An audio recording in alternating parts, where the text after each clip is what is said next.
Today, what we're going to be talking about is healthcare costs in retirement. I know that's a big deal to many of you. You hear a lot of the horror stories about that and high costs and everything. This is real. This is something you need to plan for, budget for, and think about before you retire, so there's plenty of money there. So it is one of the largest expenses that you're going to have in your budget in retirement for most people. And unfortunately, most of you didn't save up money during your working years so that you could have to spend a big chunk of it in healthcare. But that's just one of the things. As we get older, health tends to go downhill. And so one of the best things you can do is try to do everything in your power to make sure that you do stay healthy. So work on that. Invest in your health.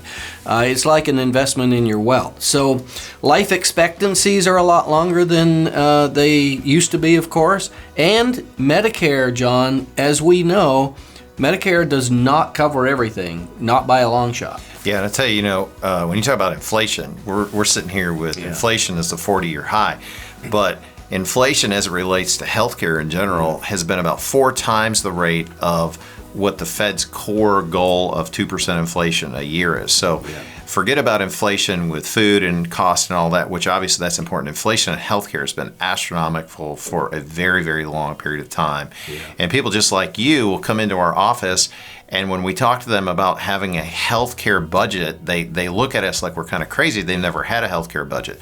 Well, you're going to need a healthcare budget in retirement, and that's going to have to be a component if you want to live well throughout retirement. And one of the things that we really want to talk about today that you may not realize as you're building towards retirement is the value of an HSA account, which really can, just like you're investing in the future for income and growth, you can also likewise invest in the future through an SHA or HSA for healthcare and retirement. Yeah, you put that money aside pre-tax.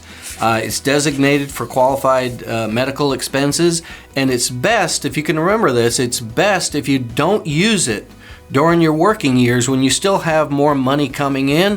Try to save that for a time when you don't have income and you can't put into it anymore. And for an individual, you can put $3,650 into it, and for a family, it's $7,300 is the max. But if you're over 55 years old, like I am, we get to put an extra $1,000 into that as a catch-up. So we wouldn't miss this opportunity because it's really tax-free in so many levels. One of the best things you can do, you can invest the money as well, and any unspent money in the account just rolls over year to year. That's a great program. Yeah, and so think of it like your 401k is an investment in the future.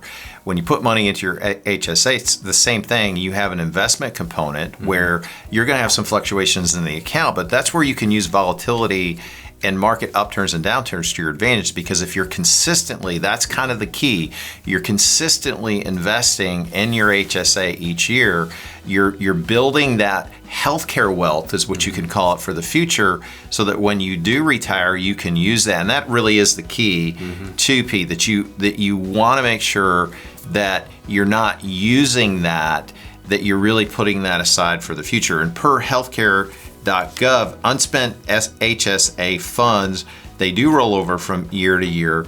And the advantage there is it's building a tax-free benefit for the future.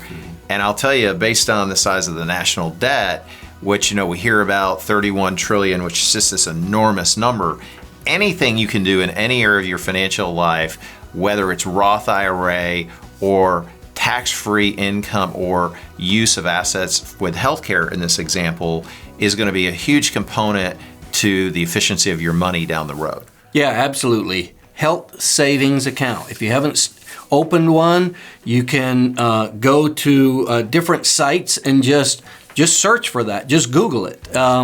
Healthcare savings accounts. And it doesn't matter where you open it up, really. Just make sure that you get one, and get one soon. Get that set up. Get the money put into it as much as you possibly can, up to the limit. But any amount is good.